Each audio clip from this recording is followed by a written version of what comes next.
Finally আজ বান্ধবীর বিয়ের সেই মোমেন্টটা শেয়ার করব, যেই মোমেন্টটার জন্য এত আয়োজন, এতদিনের প্ল্যানিং, সব কিছু করা, মানে সিঁদুরদানের পর্ব।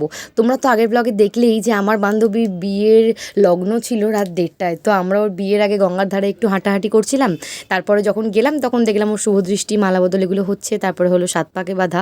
আর তারপরে তখন মনে হয় 2:15 ওর সিঁদুর দান হলো।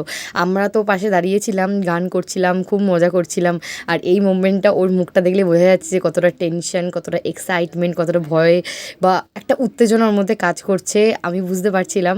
কিন্তু এই মোমেন্টটা দেখার জন্য সবাই ওয়েট করছিলাম। আর কি সুন্দর লাগছে, কি মিষ্টি লাগছে। কিন্তু সামনে যে হোমটা হচ্ছিল তার জন্য তো ওদের চোখ জ্বলছিল, সেটা বুঝতেই পারছো। আমাদের গ্রুপের প্রথম বান্ধবীর বিয়ে তো হয়ে গেল, এবার একে একে মনে হয় সবার পালা।